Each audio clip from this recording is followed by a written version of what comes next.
পরম করুণাময় মহান আল্লাহ তাআলার নামে শুরু করছি, যিনি অত্যন্ত মেহেরবান। প্রিয় দর্শক, আজকের ভিডিওতে আমরা নবী করিম সাল্লাল্লাহু আলাইহি সাল্লাম এবং হযরত খাদিজা রাদিয়াল্লাহু তাআলা আনহার বিবাহের সম্পূর্ণ কাহিনী বর্ণনা করব।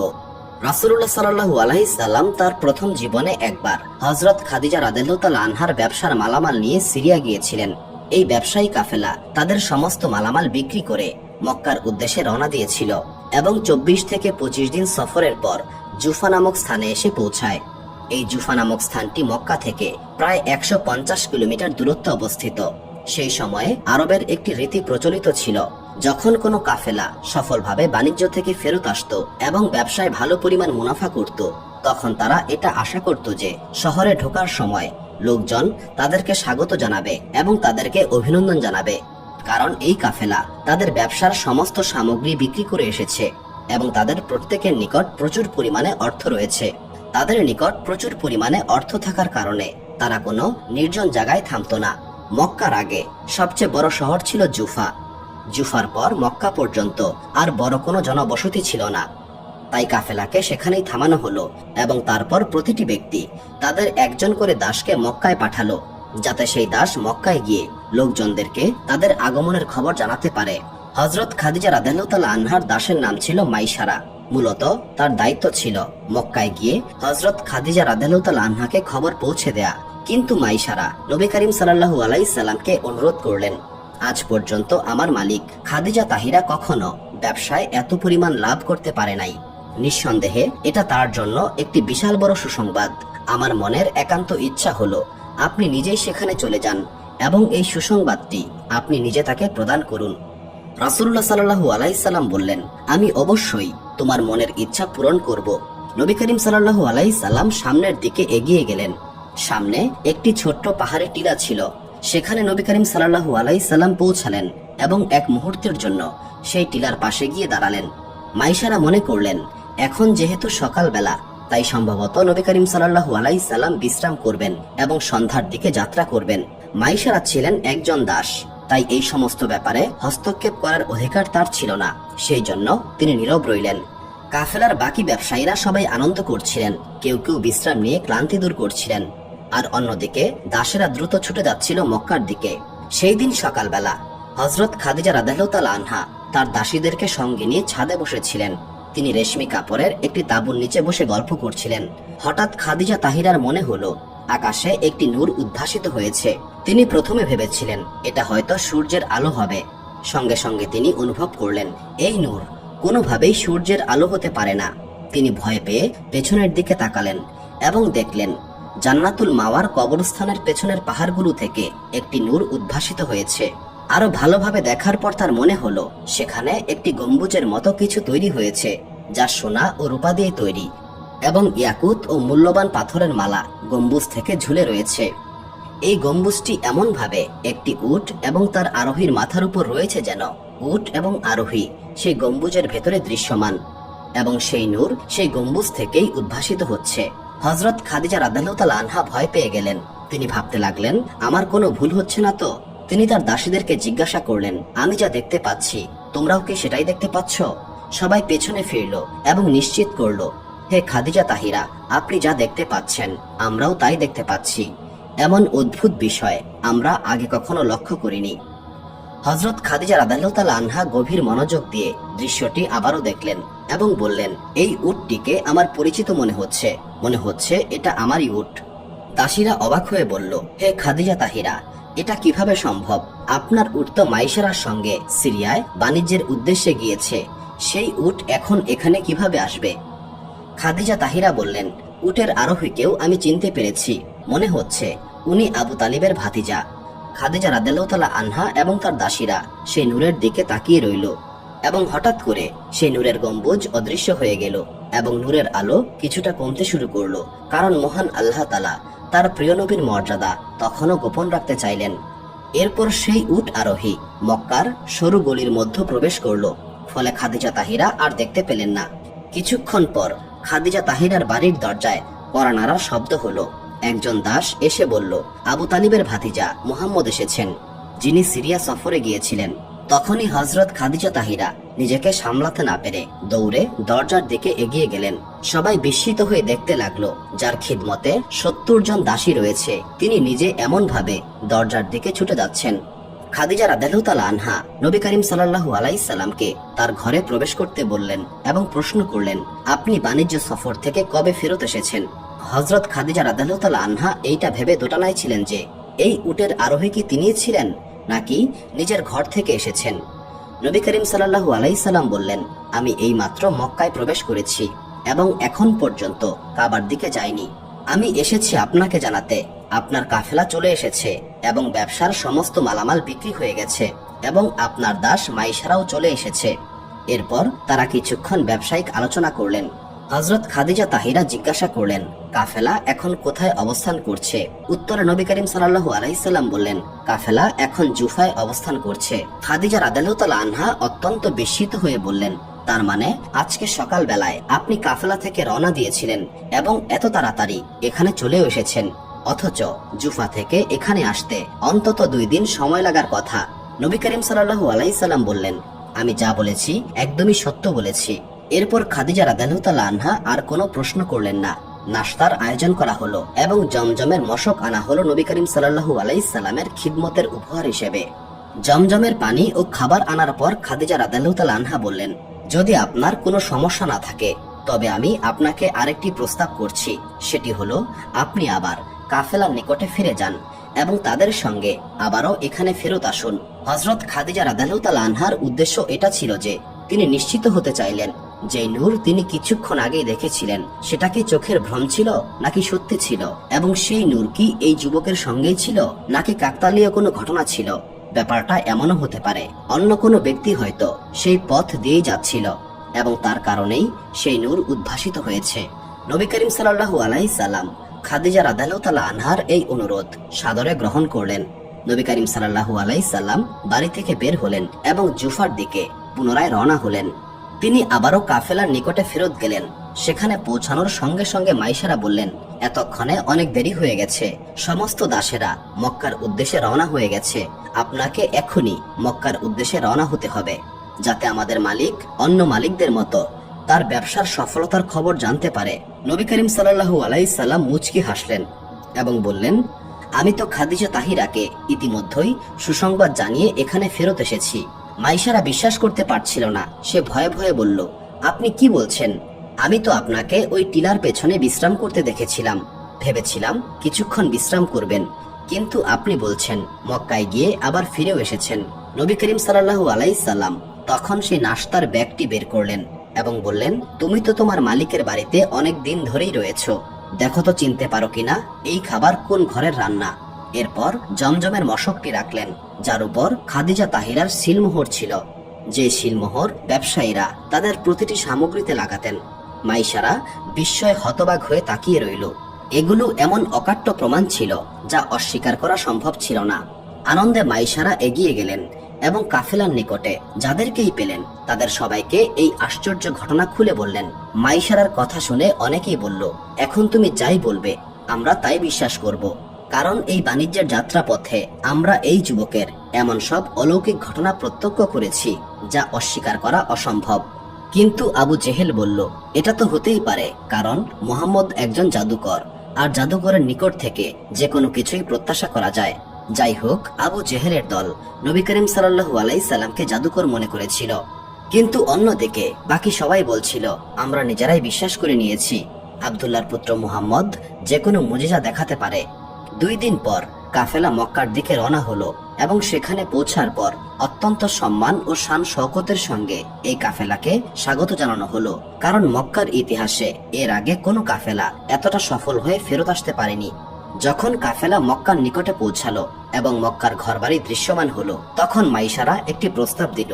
সে বলল, তোমরা সবাই জানো এর আগেও আমি তোমাদের সঙ্গে বাণিজ্যে সফর করতে গিয়েছি, কিন্তু আজ পর্যন্ত এত পরিমাণ মুনাফা আমরা কখনো করতে পারি নাই। আমাদের এই মুনাফা কেবল মুহাম্মদের বরকতের কারণেই হয়েছে। এখন এটা আমাদের দায়িত্ব যে আমরা আমাদের লাভের কিছুটা অংশ মুহাম্মদকে উপহার দেই। কাফেলার মধ্যে কোনো ব্যক্তি মাইশারার এই বক্তব্যের ব্যাপারে কোনো আপত্তি করল না। মাইশারা বলল, কিন্তু এই ব্যাপারটি মনে রেখো এটা যেন সদকা না হয়, কারণ আমি এটা বুঝতে পেরেছি এই যুবক অসম্মানজনক কোনো কিছুই গ্রহণ করবে না। সবাই আনন্দ ও সম্মানের সঙ্গে নবী করিম সাল্লাল্লাহু আলাইহি সাল্লামের খিদমতে উপহার প্রদান করলো এবং নবী করিম সাল্লাল্লাহু আলাইহি সাল্লাম সেই উপহার গ্রহণ করে খুশি মনে বাড়ির দিকে চলে গেলেন, কারণ নবী করিম সাল্লাল্লাহু আলাইহি সাল্লামের খাদিজা রাদিয়াল্লাহু তাআলা আনহার সঙ্গে দেখা করার বা কথা বলার কোনো প্রয়োজন ছিল না। অন্যদিকে খাদিজা তাহিরা রাদিয়াল্লাহু তাআলা আনহা নবী করিম সাল্লাল্লাহু আলাইহি সাল্লামের অপেক্ষায় ছিলেন। খাদিজা তাহিরা অস্থির হয়ে আবারও সেই একই দৃশ্য দেখতে পেলেন। সেই যুবকের সঙ্গে একটি নূর আসছে। তার হৃদয় নিশ্চিত হয়ে গেল এটাই সেই প্রতীক্ষিত রত্ন, যার জন্য তিনি এতকাল ধরে অপেক্ষা করছিলেন। মাইশারা আবেগ এবং উচ্ছ্বাসের সঙ্গে খাদিজা তাহিরার নিকটে পৌঁছে গেল। হযরত খাদিজা রাদিয়াল্লাহু তাআলা আনহা জিজ্ঞাসা করলেন, মাইশারা, তুমি আমাকে আব্দুল্লাহর পুত্র মুহাম্মদ সম্পর্কে বলো। মাইশারা বললেন, খাবার গ্রহণ করার সময় মুহাম্মদ বিন আব্দুল্লাহ আমাদের সঙ্গে সাধারণত অংশগ্রহণ করতেন না, কিন্তু যখন তিনি অংশগ্রহণ করতেন তখন আমরা অবাক হয়ে লক্ষ্য করতাম খাবার যতই কম হোক না কেন তা আমাদের সকলের জন্যই পর্যাপ্ত হয়ে যেত এবং পানাহার শেষে ততটাই অবশিষ্ট থাকতো যতটা শুরুতে ছিল। ইচ্ছা করলে আপনি এই পরীক্ষা নিজেই করতে পারবেন। তখন খাদিজা রাদিয়াল্লাহু তাআলা আনহা বললেন, তুমি যাও, তাকে আমার বাড়িতে নিয়ে আসবে এবং তাকে বলবে তিনি যেন আমাদের সঙ্গে আহার গ্রহণ করেন। নবী করিম সাল্লাল্লাহু আলাইহি সাল্লাম এই সংবাদ পেয়ে মাইশারার সঙ্গে আসলেন। হযরত খাদিজা রাদিয়াল্লাহু তাআলা আনহা তার ঘরে থাকা সমস্ত পুরুষ আত্মীয় স্বজন এবং দাসদেরকে একত্র করলেন এবং একটি দস্তরখানে বসালেন। সেখানে একটি ছোট্ট পাত্রে কিছু পরিমাণ খেজুর দিলেন। সবাই দস্তরখানে বসে গেল। নবী করিম সাল্লাল্লাহু আলাইহি সাল্লাম সবার প্রথমে খেজুর তার মুবারক হাতে তুলে নিলেন এবং হযরত খাদিজা রাদিয়াল্লাহু তাআলা আনহার আদেশে প্রত্যেক ব্যক্তি ইচ্ছা মতো খাবার গ্রহণ করলেন। একটা সময় পর সবাই বলল, আমাদের পেটে আর বিন্দুমাত্র জায়গা অবশিষ্ট নাই। কিন্তু আশ্চর্যের ব্যাপার হচ্ছে তখনও খেজুরের পরিমাণ ঠিক ততটাই ছিল যতটা শুরুতে রাখা হয়েছিল। খাদিজা তাহিরা নবী করিম সাল্লাল্লাহু আলাইহি সাল্লামকে ধন্যবাদ জানালেন।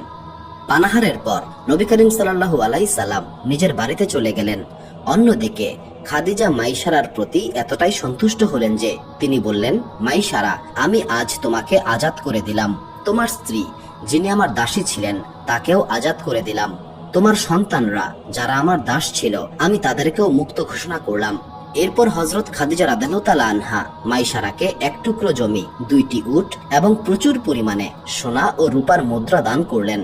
এরপর খাদিজা রাদিয়াল্লাহু তাআলা আনহা বললেন, মাইশারা, তুমি আমাকে এমন একটি সুসংবাদ প্রদান করেছো, এর ফলে তুমি আমার উপর হকদার হয়ে গেলে। এই সমস্ত উপহার নিয়ে যাও এবং আজ থেকে তুমি মুক্ত স্বাধীন জীবনযাপন করো। মাইশারার মন খাদিজা রাদিয়াল্লাহু তাআলা আনহার প্রতি কৃতজ্ঞতায় এবং নবী করিম সাল্লাল্লাহু আলাইহি সাল্লামের প্রতি ভালোবাসায় পরিপূর্ণ হয়ে উঠল, কারণ নবী করিম সাল্লাল্লাহু আলাইহি সাল্লামের কারণেই সে আজ দাসের জীবন থেকে মুক্ত হলো। সুবহানাল্লাহ। অন্যদিকে হযরত খাদিজা রাদিয়াল্লাহু তাআলা আনহার মন প্রশান্তিতে ভরে উঠল, কারণ কিছুদিন আগেই তার জীবনে 3টি অদ্ভুত ঘটনা ঘটেছিল।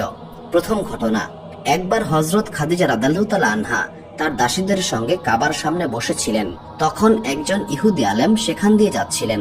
সেই আলেমের দৃষ্টি যখন হযরত খাদিজা রাদিয়াল্লাহু তাআলা আনহার উপরে পড়েছিল তখন তিনি বলেছিলেন, তোমাদের মধ্যে এমন একজন নারী রয়েছেন যিনি মহান আল্লাহ তাআলার শেষ রাসূলের স্ত্রী হবেন। হে মক্কার নারীগণ, সেই শেষ নবী এই মক্কার ভূমিতেই প্রকাশিত হবেন এবং তোমাদের মধ্যে যারা তার আনুগত্য করবে দুনিয়া এবং আখিরাতে সাফল্য লাভ করবে। অন্য মহিলারা এই কথা শুনে সেই আলেমের দিকে পাথর নিক্ষেপ করল, কিন্তু হযরত খাদিজা রাদিয়াল্লাহু তাআলা আনহার মনে এই কথা একদম গেঁথে গেল, কারণ তিনি সেই নারীদের একজন ছিলেন যিনি ইসলামের আগমনের পূর্বেই মহান আল্লাহ তাআলার প্রতি অনুরক্ত ছিলেন। হযরত খাদিজা রাদিয়াল্লাহু তাআলা আনহার একজন চাচা ছিলেন, তার নাম ছিল ওয়ারাকা ইবনে নওফেল। তিনি তাওরাত ও জাবুরের বড় আলেম ছিলেন। খাদিজা রাদিয়াল্লাহু তাআলা আনহা প্রায়শই তার চাচা ওয়ারাকা ইবনে নওফেলের নিকটে যেতেন এবং তার নিকট থেকে তাওরাত ও জাবুরের শিক্ষা নিতেন। দ্বিতীয় ঘটনা, একদিন হযরত খাদিজা রাদিয়াল্লাহু তাআলা আনহা তার ঘরে একজন ইহুদি আলেমকে আমন্ত্রণ করলেন, কারণ তিনি আলেমদের প্রতি খুবই সম্মান প্রদর্শন করতেন। হঠাৎ সেই ইহুদি আলেম হযরত খাদিজা রাদিয়াল্লাহু তাআলা আনহাকে বললেন, একজন যুবক এই গলির মধ্য দিয়ে হেঁটে যাচ্ছে, আপনি দয়া করে তাকে এক মুহূর্তের জন্য এখানে ডাকুন। হযরত খাদিজা রাদিয়াল্লাহু তাআলা আনহা বললেন, আমি ওই যুবককে চিনতে পেরেছি, তিনি বনু হাশিমের যুবক। এরপর তিনি তার দাসকে বললেন, ওই কুরাইশ যুবককে আমার বার্তা দাও এবং কিছুক্ষণের জন্য তাকে এখানে আসতে বলো। যখন নবী করিম সাল্লাল্লাহু আলাইহি সাল্লাম ভেতরে প্রবেশ করলেন, তখন খাদিজা তাহিরা পর্দার আড়ালে চলে গেলেন। ইহুদি আলেম নবী করিম সাল্লাল্লাহু আলাইহি সাল্লামকে বললেন, যদি আপনি অনুমতি দেন তবে আমি আপনার পোশাকটি আপনার শরীর থেকে একটু সরাতে চাই। নবী করিম সাল্লাল্লাহু আলাইহি সাল্লাম ইহুদি আলেমের এই অদ্ভুত প্রস্তাবে প্রচন্ড অবাক হলেন, কিন্তু তারপরেও ভদ্রতার খাতিরে তিনি অনুমতি দিলেন। ইহুদি আলেম নবী করিম সাল্লাল্লাহু আলাইহি সাল্লামের পোশাক সরিয়ে মোহরে নবুয়ত দর্শন করলেন এবং একবার চুম্বন করলেন। এরপর ইহুদি আলেম নবী করিম সাল্লাল্লাহু আলাইহি সাল্লামকে বিদায় দিলেন। নবী করিম সাল্লাল্লাহু আলাইহি সাল্লাম চলে যাওয়ার পর হযরত খাদিজা রাদিয়াল্লাহু তাআলা আনহা ইহুদি আলেমকে বললেন, আপনার এই অদ্ভুত কাজকর্ম আমার বোধগম্য হয়নি। এরপর খাদিজা রাদিয়াল্লাহু তাআলা আনহা আরো বললেন, আপনি জানেন না আপনি কি ভয়ঙ্কর একটা কাজ করেছেন। এইভাবে ওই যুবকের পোশাক সরিয়ে নিয়েছেন। ওই যুবকের চাচা যদি তার সঙ্গে থাকতেন তবে আল্লাহ তাআলার কসম সে আপনাকে হত্যা করে ফেলতো। তার ভাতিজার গায়ে কেউ হাত দেবে এটা তিনি কখনোই মানতে পারতেন না। তখন ইহুদি আলেম বললেন, আপনি জানেন না এই যুবক শেষ জমানার নবী হবেন, কারণ তাওরাতে লিখিত রয়েছে শেষ জমানার নবী এই মক্কার ভূমিতেই আসবেন।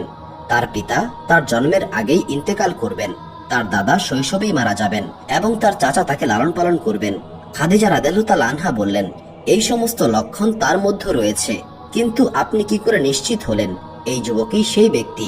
তখন ইহুদি আলেম বললেন, তাওরাতের জ্ঞান থাকলে আপনিও বুঝতে পারতেন।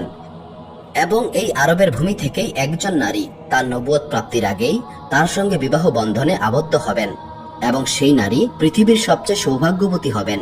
তিনি দুনিয়া এবং আখিরাত উভয় জাহানের রানী হবেন। বুদ্ধিমান তিনি যিনি কখনো এই সুযোগ হাতছাড়া করবেন না। খাদিজা তাহিরা এই ঘটনাটি নিজের চোখে দেখেছিলেন এবং এই দুটি ঘটনা ছিল বাণিজ্য সফরে যাওয়ার আগের ঘটনা। তৃতীয় ঘটনা হচ্ছে, ওয়ারাকা বিন নওফল হযরত খাদিজা রাদিয়াল্লাহু তাআলা আনহাকে একটি তাবিজ প্রদান করেছিলেন, যেই তাবিজটি হযরত খাদিজা রাদিয়াল্লাহু তাআলা আনহা বালিশের নিচে রেখে ঘুমাতেন। তিনি একদিন রাতে একটি স্বপ্ন দেখলেন। তিনি দেখতে পেলেন জান্নাতের ফেরেশতারা তাকে অগাধ সম্মান জানাচ্ছে এবং ফেরেশতারা বলছেন, ইনিই হচ্ছেন সেই সৌভাগ্যবতী যাকে মহান আল্লাহ তাআলার শেষ নবী বিয়ে করবেন। এই তিনটি নিদর্শন হযরত খাদিজা রাদিয়াল্লাহু তাআলা আনহার নিকট আগেই ছিল। এরপর মাইশারার বক্তব্য এবং তারপর নিজের চোখে সেই নূরের উদ্ভাস দেখার পর খাদিজা রাদিয়াল্লাহু তাআলা আনহা নিশ্চিতভাবে বুঝতে পারলেন তিনি এতকাল ধরে এই যুবকের জন্যই অপেক্ষা করছিলেন। হযরত খাদিজা রাদিয়াল্লাহু তাআলা আনহা মনে মনে নবী করিম সাল্লাল্লাহু আলাইহি সাল্লামের সঙ্গে বিবাহ বন্ধনে আবদ্ধ হওয়ার সিদ্ধান্ত গ্রহণ করলেন, কিন্তু তার মনে ভয়ও ছিল তিনি কিভাবে এই প্রস্তাব দিবেন, কারণ নবী করিম সাল্লাল্লাহু আলাইহি সাল্লাম তাকে গ্রহণ করবেন কিনা সেটাও তিনি নিশ্চিত নন, কারণ তিনি হচ্ছেন শেষ নবী, সৃষ্টির সর্বশ্রেষ্ঠ মহাবিশ্বের নেতা। অন্যদিকে এই চিন্তায় তিনি আতঙ্ক বোধ করলেন যে যদি নবী করিম সাল্লাল্লাহু আলাইহি সাল্লামের সঙ্গে অন্য কারো বিয়ে হয়ে যায়। হযরত খাদিজা রাদিয়াল্লাহু তাআলা আনহা চিন্তায় পড়ে গেলেন তিনি কি করবেন। অবশেষে তার সবচেয়ে প্রিয় দাসী নাফিসাকে ডেকে আনলেন এবং বললেন, তুমি একটু খোঁজ নাও আবু তালিবের এই ভাতিজার মনে আমার সম্পর্কে কোনো ধারণা আছে কিনা। যদি আমি তার সঙ্গে বিবাহের প্রস্তাব করি তবে তিনি সেই বিয়ের প্রস্তাব অস্বীকার করবেন কিনা। নাফিসা নবী করিম সাল্লাল্লাহু আলাইহি সাল্লামের বাড়িতে প্রবেশ করলেন। নবী করিম সাল্লাল্লাহু আলাইহি সাল্লাম তাকে সম্মানের সঙ্গে বসতে দিলেন এবং তার আগমনের কারণ জিজ্ঞাসা করলেন। নাফিসা বললেন, আপনি এখন বিয়ের জন্য উপযুক্ত সময়ে রয়েছেন। আপনি কি বিয়ের ব্যাপারে কোনো সিদ্ধান্ত নিয়েছেন? নবী করিম সাল্লাল্লাহু আলাইহি সাল্লাম উত্তর দিলেন, আমার আর্থিক অবস্থার ব্যাপারে নিশ্চয়ই কোনো কিছুই আপনার অজানা নয়। আমার চাচা আমাকে বলেছেন বাণিজ্য সফরের পর যতটুকু অর্থ জমা হয়েছে সেটা দিয়ে বিয়ের ব্যবস্থা করা সম্ভব হবে। এটা শুনে নাফিসা বললেন, যদি আমি আপনাকে এমন একটি বিয়ের প্রস্তাব দেই যে নারী সৌন্দর্যে, ধনসম্পদে এবং মর্যাদায় মক্কার ভূমিতে শ্রেষ্ঠ, তবে আপনি কি সেই বিয়ের প্রস্তাব গ্রহণ করবেন? নবী করিম সাল্লাল্লাহু আলাইহি সাল্লাম কিছু না বলে চুপ করে রইলেন। নাফিসা আবারও বললেন, খাদিজা তাহিরা নিজেই আপনার সঙ্গে কথা বলতে চান। পরের দিন নবী করিম সাল্লাল্লাহু আলাইহি সাল্লাম প্রস্তুত হয়ে হযরত খাদিজা রাদিয়াল্লাহু তাআলা আনহার বাড়িতে গেলেন। হযরত খাদিজা রাদিয়াল্লাহু তাআলা আনহা নবী করিম সাল্লাল্লাহু আলাইহি সাল্লামকে বললেন, গত বাণিজ্য সফরে আমরা অনেক মুনাফা করেছি। আমি আপনার প্রতি কৃতজ্ঞতা প্রকাশ করছি। এখন মুনাফার যে অংশটুকু আপনার প্রাপ্য সেটা আমার নিকট গচ্ছিত রয়েছে। সেই বিষয়ে আপনার পরিকল্পনা কি? নবী করিম সাল্লাল্লাহু আলাইহি সাল্লাম বললেন, আমার চাচা আমাকে বলেছেন আমি যেন নিজের জন্য উট কিনে নিজের ব্যবসা শুরু করি এবং অবশিষ্ট যে অর্থ থাকবে তা দিয়ে আমার বিবাহের ব্যবস্থা করতে চান। নবী করিম সাল্লাল্লাহু আলাইহিস সালামের এই কথা শুনে খাদিজা তাহিরা বললেন, কাকে আপনি আপনার জীবন সঙ্গী হিসেবে নির্বাচন করবেন? আমার মনেও আপনার জন্য এমন একজনের প্রস্তাব রয়েছে যিনি পারিবারিক মর্যাদায় আপনার সমকক্ষ এবং সর্বদা আপনার পাশে থেকে আপনার সহায়ক হবেন। নবী করিম সাল্লাল্লাহু আলাইহিস সালাম বললেন, আমার ইচ্ছা ছিল এমন একটি পরিবারে সম্পর্ক স্থাপন করি যারা অর্থনৈতিক দিক থেকে আমার সমকক্ষ, তবে আমার চেয়ে উচ্চতর নয়। হযরত খাদিজা রাদিয়াল্লাহু তাআলা আনহা বললেন, তাহলে এই সম্পর্কই আপনার জন্য সবচেয়ে উপযুক্ত। তিনি নিজের কথা বলছিলেন না, তবে ইঙ্গিতমূলকভাবে কথা বলছিলেন। নবী করিম সাল্লাল্লাহু আলাইহিস সাল্লাম প্রশ্ন করলেন, কেন? খাদিজা রাদিয়াল্লাহু তাআলা আনহা বললেন, কারণ আমার নিজের কোনো সম্পদ নেই। আমি আমার সমস্ত সম্পত্তি, সমস্ত সম্পদ এবং সাধারণ ব্যবসার যা কিছু আছে তার সমস্ত কিছুই আপনার জন্য উৎসর্গ করেছি। এগুলো সমস্ত কিছু আমি আপনার নামে হেবা করব। আমার নিকট আর কোনো কিছুই অবশিষ্ট নেই। আমি কেবল একজন দাসী মাত্র। এখন আর আমার নিকট কোনো সম্পদ নেই।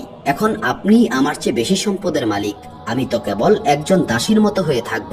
নবী করিম সাল্লাল্লাহু আলাইহিস সাল্লাম বললেন, আমার চাচার সঙ্গে এই বিষয়ে আমি আলোচনা করব।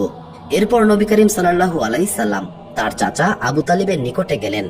তখন ছিল সকালবেলা এবং বনু হাশিমের সমস্ত যুবক আবু তালিবের নিকট বসেছিল। নবী করিম সাল্লাল্লাহু আলাইহিস সাল্লাম লজ্জাবনত মুখে আবু তালিবের নিকট দাঁড়িয়ে রইলেন। হযরত আবু তালিব বললেন, হে আমার ভাতিজা, আমার মনে হচ্ছে তুমি আমাকে কিছু বলতে চাও। তখন নবী করিম সাল্লাল্লাহু আলাইহিস সাল্লাম তার উদ্দেশ্য প্রকাশ করলেন এবং বললেন, আপনি আগেও আলোচনা করেছিলেন, এখন আমারও এই বিষয়ে সম্পূর্ণ ইচ্ছা রয়েছে। হযরত আবু তালিব বললেন, আমরা বনু হাশিমের জন্য এমন একজন কন্যাকে খুঁজছি যার মর্যাদা আমাদের সমকক্ষ হবে। নবী করিম সাল্লাল্লাহু আলাইহিস সাল্লাম বললেন, খুয়াইলিদের কন্যা খাদিজাও এই বিষয়ের প্রতি সম্মতি জ্ঞাপন করেছেন এবং তিনি এই সম্পর্কে আগ্রহ প্রকাশ করেছেন। আবু তালিব চিন্তায় পড়ে গেলেন। তিনি কিছু বলার আগেই নবী করিম সাল্লাল্লাহু আলাইহিস সাল্লামের আরেক চাচা আবু লাহাব বলে উঠলেন, হে মুহাম্মদ, তুমি এটা কি বললে? তুমি কি খাদিজার উচ্চ মর্যাদা সম্পর্কে অবগত নও?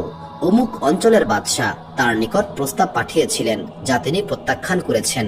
অমুক গোত্রের প্রধান তাকে প্রস্তাব দিয়েছিলেন, তিনি সেটিও প্রত্যাখ্যান করেছেন। যদি তিনি কোনো বাদশাহ বা গোত্র প্রধানকে এই সম্মতি দিতেন তবে সেটা যুক্তিযুক্ত হতো, কিন্তু তোমার তো কিছুই নেই। আর তোমার জন্য আমরা এই প্রস্তাব কিভাবে পাঠাবো? এতে আমাদের সবার সম্মানহানি হবে। আবু লাহাবের এই কথা শোনা মাত্র নবী করিম সাল্লাল্লাহু আলাইহিস সাল্লামের আরেক চাচা হযরত আব্বাস ক্রোধের সঙ্গে দাঁড়িয়ে বললেন, সতর্ক হও, তোমার জিহ্বাকে সংযত করো। আমার ভাতিজার মধ্যে কিসের অভাব রয়েছে তুমি কি জানো না? বনু হাশিমের যা কিছু রয়েছে তা সবই আমার ভাতিজার বরকতের জন্য। আমরা সবাই এতে ঐক্যবদ্ধ। তুমি কিভাবে আমাদের ভাতিজা সম্পর্কে এমন কটু কথা বলতে পারো? হযরত আব্বাস রাদিয়াল্লাহু তাআলা আনহু এমন উদ্দীপনার সঙ্গে এই সমস্ত কথা বললেন যে সবাই একেবারে নীরব হয়ে গেল। কিন্তু হযরত আবু তালিব বললেন, কিন্তু এইভাবে তো বিয়ের প্রস্তাব পাঠানো উপযুক্ত হবে না। বনু হাশিমের প্রস্তাব যদি প্রত্যাখ্যান করা হয় তবে এটা বনু হাশিমের জন্য অপমান হিসেবে গণ্য হবে।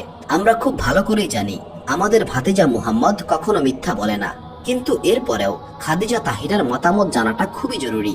এখন প্রশ্ন হচ্ছে, আমরা কিভাবে তার মতামত জানতে পারি? এটা একটা বিয়ের বিষয়, অপরিচিত পরিবার। হযরত আব্বাস রাদিয়াল্লাহু তাআলা আনহু বললেন, আমাদের বোন সাফিয়া অর্থাৎ মুহাম্মদের ফুফু সাফিয়ার বিবাহ খাদিজার পরিবারের এক সদস্যের সঙ্গে হয়েছে, তার মাধ্যমেই এই ব্যাপারে খোঁজ নেওয়া যেতে পারে।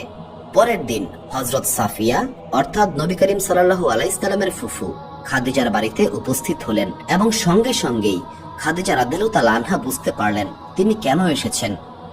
জনাবা সাফিয়া বললেন, খাদিজা, এই বিয়ে সম্পর্কে তোমার মতামত কি? হযরত খাদিজাও সঙ্গে সঙ্গে উত্তর দিলেন, আমি সিদ্ধান্ত নিয়েছি যদি বিয়ে করি তবে একমাত্র আপনার ভাতিজা মুহাম্মদকেই করব এবং আমি এতে পুরোপুরি প্রস্তুত। এই স্পষ্ট উত্তরে জনাবা সাফিয়া খুবই খুশি হলেন। জনাবা সাফিয়া খুশি মনে আবু তালিবের নিকট ফিরে এসে বললেন, খাদিজা এই বিয়েতে সম্মতি দিয়েছেন এবং তুমি বিবাহের প্রস্তুতি গ্রহণ করতে পারো। বোনের এই নিশ্চয়তা পেয়ে আবু তালিব প্রস্তুতি নিলেন এবং নবী করিম সাল্লাল্লাহু আলাইহিস সাল্লামের প্রস্তাব নিয়ে যেতে প্রস্তুত হলেন। বনু হাশিমের যুবকেরা সম্মান এবং মর্যাদার সঙ্গে বের হলেন এবং আবু তালিবের নেতৃত্বে এই কাফেলা হযরত খাদিজা রাদিয়াল্লাহু তাআলা আনহার বাড়িতে পৌঁছে গেলেন। হযরত খাদিজার পিতা তখন ইন্তেকাল করেছেন।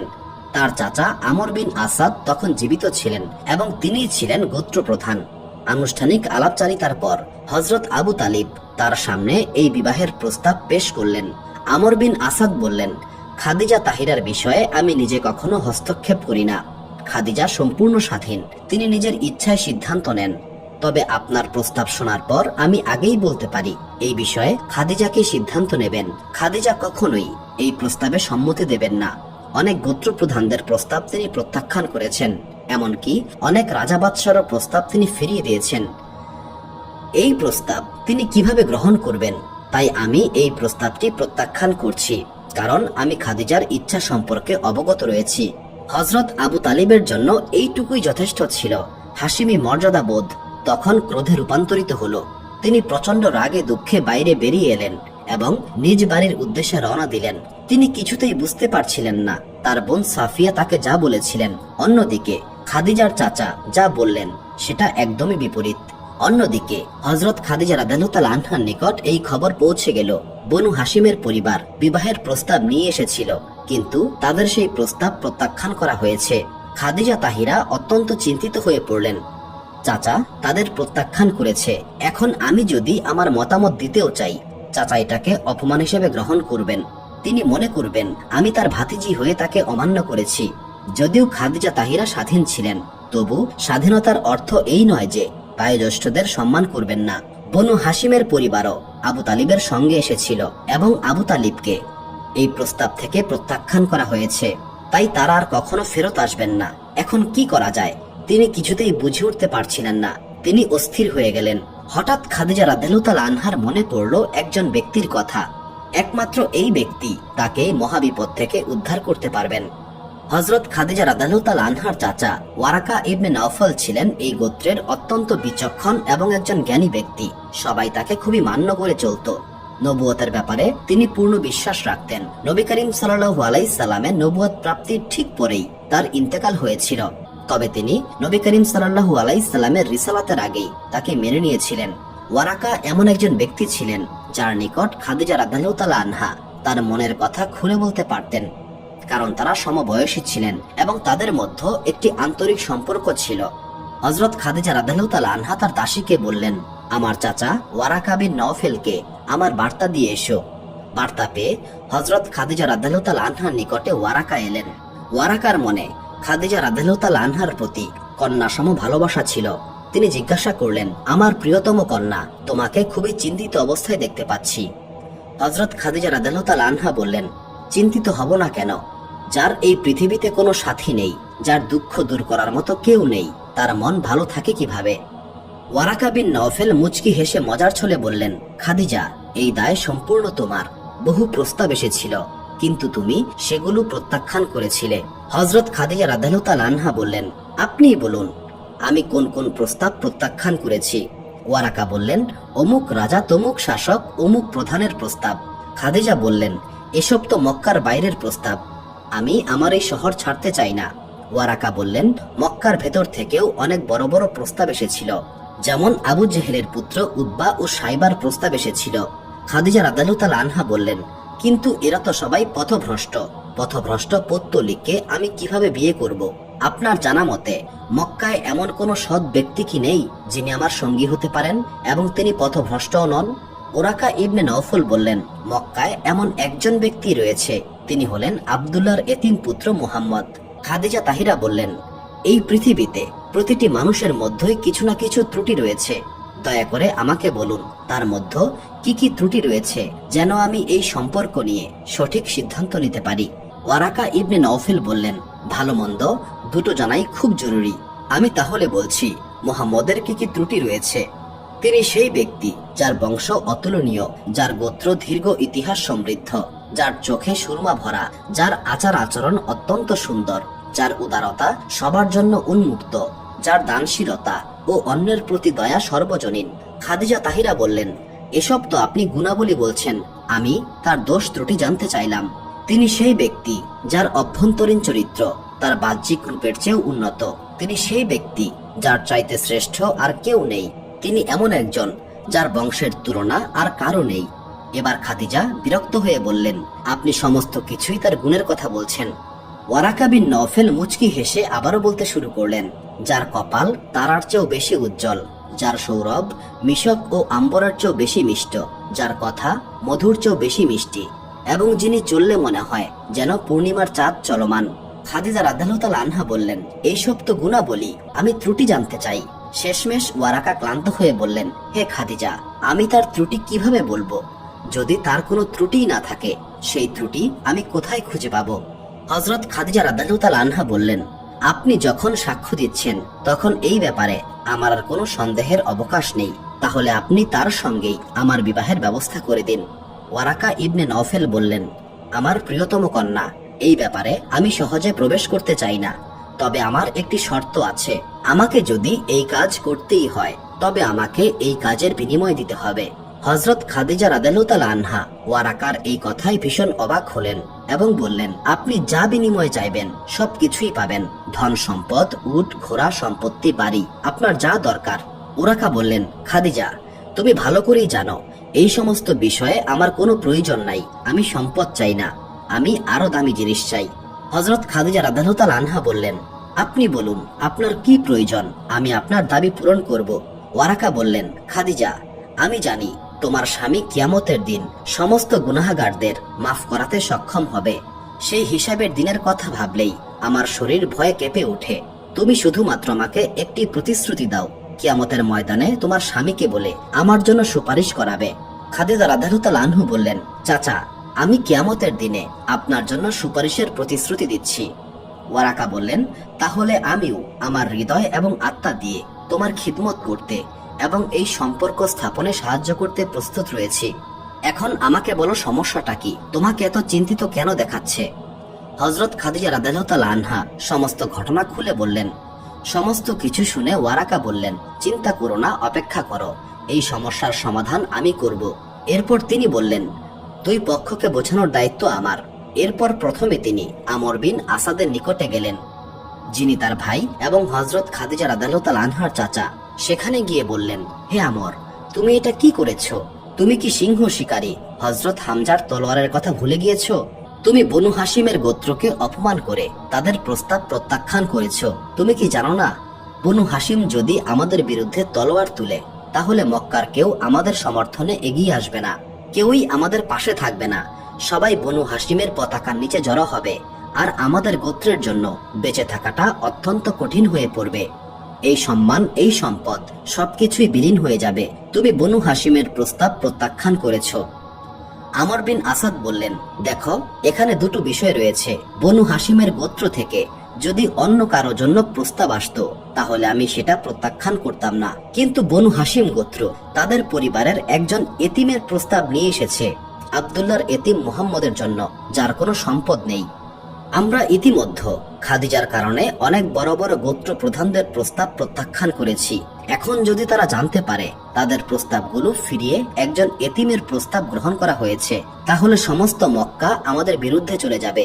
সবাই এটা চিন্তা করবে আমরা তাদের অপমান করেছি। এত মানুষকে মোকাবেলা কিভাবে করব? আর দ্বিতীয় কারণটি হলো, আমি রাজি হলেও আমার ভাতিজি খাদিজাকে এতে সম্মতি দেবে? আসল ব্যাপার হচ্ছে, আমর বিন আসাদের নবুয়তের ব্যাপারে কোনো ধারণাই ছিল না। তাওরাত বা ইনজিলের ভবিষ্যৎবাণীগুলোর ব্যাপারেও তিনি ছিলেন একেবারেই অজ্ঞ। তিনি কেবল নবী করিম সাল্লাল্লাহু আলাইহি সাল্লামকে একজন সাধারণ মানুষ হিসেবেই গণ্য করতেন। ওয়ারাকা বিন নওফেল বললেন, হে আমর বিন আসাদ, তোমার কি হয়েছে? তুমি এইসব কি বলছো? যদি আমরা আব্দুল্লাহর এতিমের সঙ্গে এই সম্পর্ক স্থাপন করি, তবে মক্কা আমাদের বিরুদ্ধে যাবে, এমন ধারণা তোমার মাথায় কে দিল? তুমি কি জানো না, মক্কায় এমন একজন ব্যক্তিও নেই যে আব্দুল্লাহর সেই এতিমকে সম্মান করে না অথবা তার মর্যাদা সম্পর্কে জানে না। সমগ্র মক্কা তাকে আস-সাদিক ও আলামিন বলে ডাকে। আর খাদিজার ব্যাপারে বলি, এর আগে প্রতিটি প্রস্তাব খাদিজার নিকট পৌঁছানো হয়েছিল, কিন্তু তিনি তা প্রত্যাখ্যান করেছিলেন। কিন্তু এইবার তুমি এই প্রস্তাব তার নিকট কেন পৌঁছাওনি? কিভাবে তুমি নিজের ইচ্ছায় সিদ্ধান্ত নিলে? আমর বিন আসাদ ভীত হয়ে পড়লেন। তিনি বললেন, তাহলে কি তুমি খাদিজার মতামত জানো? ওয়ারাকা বিন নওফেল বললেন, খাদিজা মন প্রাণ দিয়ে এই সম্পর্কে রাজি ও খুশি রয়েছে। আমর ইবনে আসাদ এটা শুনে খুব ভীত হয়ে পড়লেন। তিনি ভাবলেন, যদি আমার ভাতিজি রাজি থাকে এবং এই বিষয়টি যদি বাইরে ছড়িয়ে পড়ে তবে এটা আমার জন্য ভীষণ অপমানজনক হবে। এখন এমন কি কোনো উপায় নেই যাতে করে এই বিষয়টি এমনভাবে সমাধান করা যায় যাতে আমার সম্মানও বজায় থাকবে এবং এই সম্পর্কও স্থাপিত হবে? তখন ওরাকা বললেন, তুমি আমাকে এই প্রতিশ্রুতি দাও, যদি বনু হাশিমের পরিবার তোমার নিকটে আসে তবে তুমি তাদের সঙ্গে পূর্ণ সম্মানের সঙ্গে কথা বলবে। আমর বিন আসাদ ওয়ারাকা ইবনে নওফেলকে বললেন, হে ওয়ারাকা, যেভাবেই হোক তুমি বনু হাশিমের পরিবারকে রাজি করাও।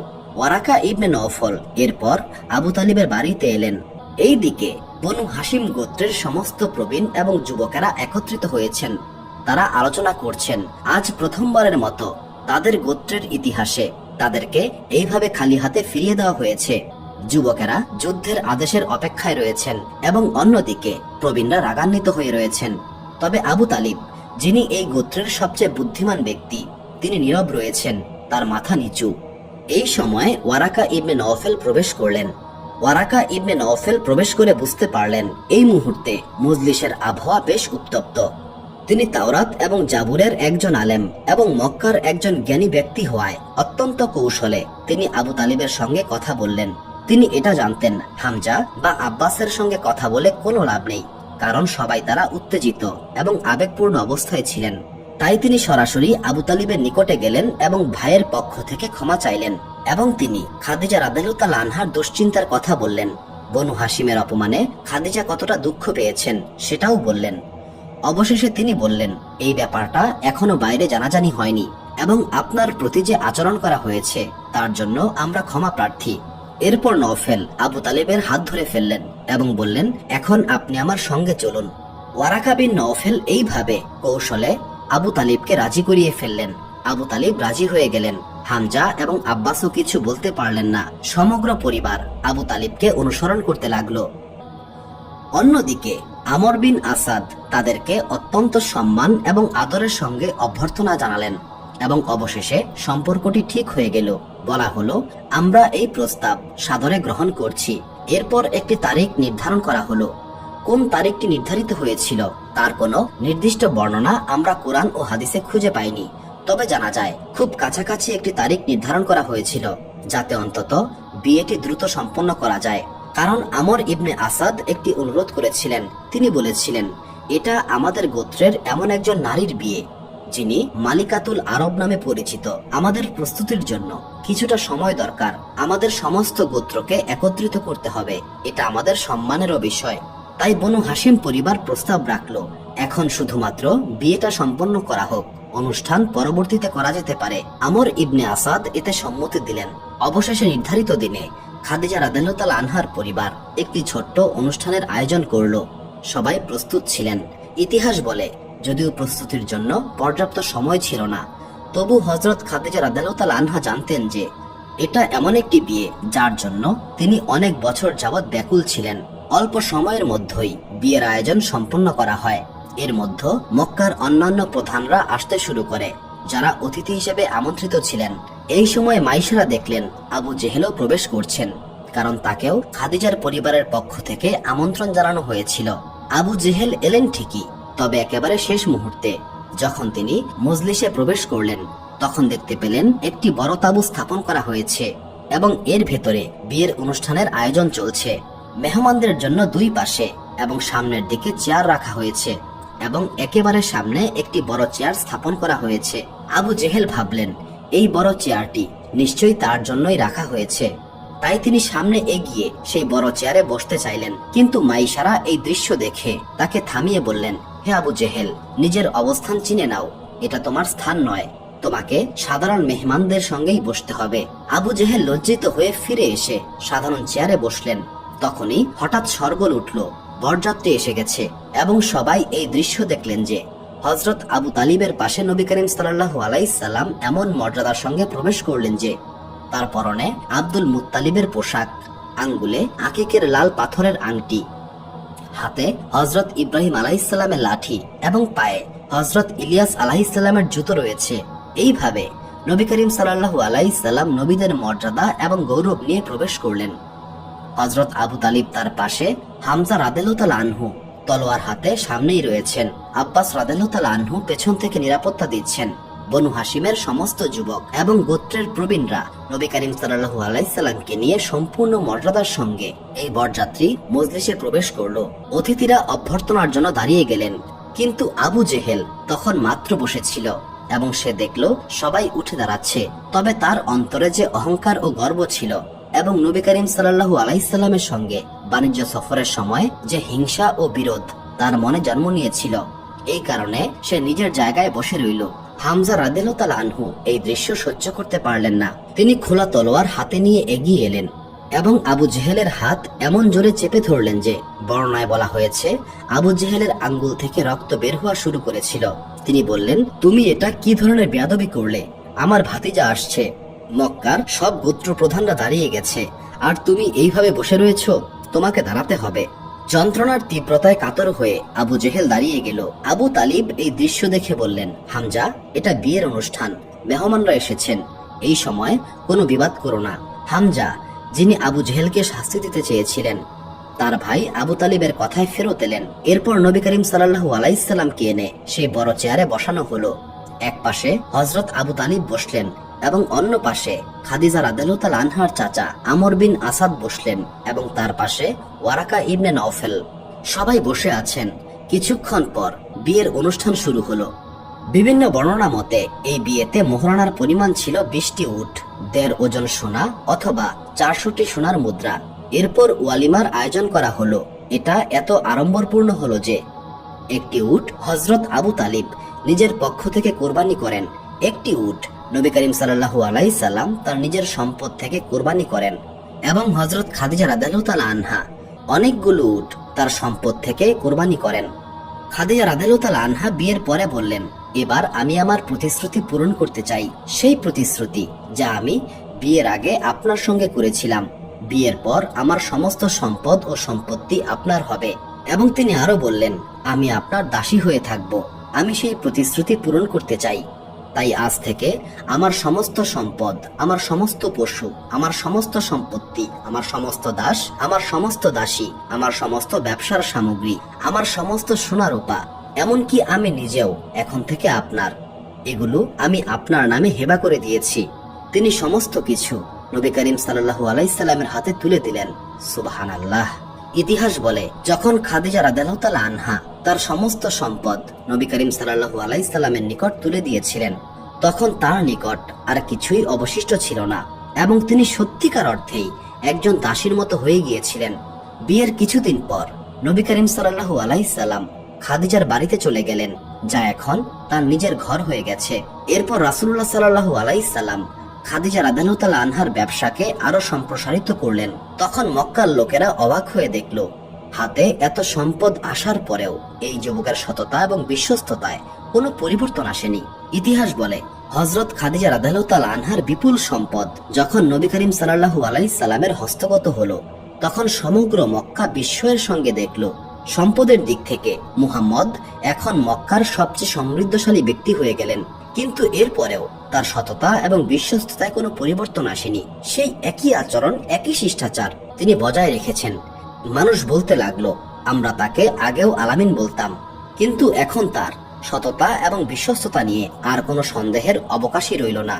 এই কারণে নবুয়তের ঘোষণার পরেও সব ধরনের শত্রুতার মাঝেও মক্কার লোকেরা তাদের মূল্যবান জিনিসপত্র নবী করিম সাল্লাল্লাহু আলাইহি সাল্লামের নিকট জমা রাখত। ইতিহাস বলে, নবী করিম সাল্লাল্লাহু আলাইহি সাল্লাম এবং হযরত খাদিজা রাদিয়াল্লাহু তাআলা আনহা বিয়ের পর একসঙ্গে 25টি বছর একসঙ্গে কাটিয়েছেন। এর মধ্যে 15 বছর নবুয়ত ঘোষণার আগে এবং 10 বছর নবুয়ত ঘোষণার পরে। হযরত খাদিজা রাদিয়াল্লাহু তাআলা আনহার ঘরে নবী করিম সাল্লাল্লাহু আলাইহি সাল্লামের 3টি সন্তান জন্মগ্রহণ করেছিল, 2টি পুত্র, 1টি কন্যা। এক পুত্রের নাম ছিল কাসিম, যার জন্ম নবুয়তের আগে হয়েছিল এবং তিনি 2 বছর বয়সেই ইন্তেকাল করেছিলেন। আরেক পুত্রের নাম ছিল আব্দুল্লাহ, যার 2টি উপনাম ছিল তাইয়িব ও তাহির। তিনিও শৈশবে ইন্তেকাল করেছিলেন। কন্যার নাম ছিল ফাতেমাতুজ জোহরা রাদিয়াল্লাহু তাআলা আনহা। নবী করিম সাল্লাল্লাহু আলাইহি সাল্লামের আরো 3 কন্যা ছিল, উম্মে কুলসুম, রুকাইয়া এবং জায়নাব। কিছু কিছু গবেষকের মতে এরা হযরত খাদিজা রাদিয়াল্লাহু তাআলা আনহার কন্যা ছিলেন। আবার কিছু কিছু মানুষ মনে করেন তারা খাদিজা রাদিয়াল্লাহু তাআলা আনহার বোন হালার কন্যা ছিলেন। তাদের পিতার নাম ছিল আবুল হিন্দ আল্লামা মোহাম্মদ বাদাখশানী মারজাউল ইনস বইতে লিখেছেন, এই কন্যারা কুফরির যুগের হালা এবং আবুল হিন্দের মধ্যে বিয়ের সম্পর্কের কারণে হযরত খাদিজা রাদিয়াল্লাহু তাআলা আনহার জিম্মায় এবং তত্ত্বাবধানে বেড়ে উঠেছিল। হালার ইন্তেকালের পর হযরত খাদিজা রাদিয়াল্লাহু তাআলা আনহার আশ্রয় থেকে যান এবং তার কন্যা হিসেবে পরিচিতি লাভ করেন। এরপর খাদিজার মাধ্যমে ইসলাম গ্রহণের পর তারা আল্লাহ রাসূলের কন্যা হিসেবে পরিচিতি পায়। যেমন জায়েদ রাদিয়াল্লাহু তাআলা আনহু আরবের প্রথা অনুযায়ী নবী করিম সাল্লাল্লাহু আলাইহি সাল্লামের পুত্র হিসেবে পরিচিত হয়েছিলেন। তবে এই ব্যাপারে আলেমরা আরো ভালো ব্যাখ্যা দিতে পারবেন। নবী করিম সাল্লাল্লাহু আলাইহি সাল্লামের যখন 25 বছর বয়স তখন তার বিবাহ হয়েছিল এবং তার 50 বছর বয়সে খাদিজা রাদিয়াল্লাহু তাআলা আনহা ইন্তেকাল করেন। নবী করিম সাল্লাল্লাহু আলাইহি সাল্লাম তাকে নিজ হাতে জান্নাতুল মুআল্লা কবরস্থানে দাফন করেন। মৃত্যুকালে খাদিজা রাদিয়াল্লাহু তাআলা আনহার বয়স হয়েছিল 65 বছর। ইতিহাস বলে, যতদিন খাদিজা রাদিয়াল্লাহু তাআলা আনহা জীবিত ছিলেন ততদিন নবী করিম সাল্লাল্লাহু আলাইহি সাল্লাম আর কোনো বিয়ে করেননি।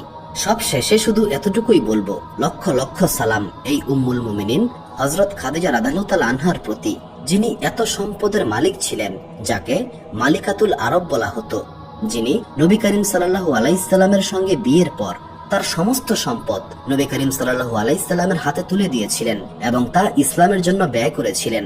তিনি তার জীবনে নবী করিম সাল্লাল্লাহু আলাইহি সাল্লামের দাসীর মতো জীবনযাপন করেছেন। এমনকি নবী করিম সাল্লাল্লাহু আলাইহি সাল্লাম যখন হেরা গুহায় ইবাদতের জন্য যেতেন তখন খাদিজা রাদিয়াল্লাহু তাআলা আনহু ওই মক্কার ভয়ঙ্কর পাহাড়গুলো অতিক্রম করে নবী করিম সাল্লাল্লাহু আলাইহি সাল্লামের জন্য খাবার নিয়ে যেতেন। আশা করছি আজকের ভিডিওটি আপনাদের ভালো লাগবে।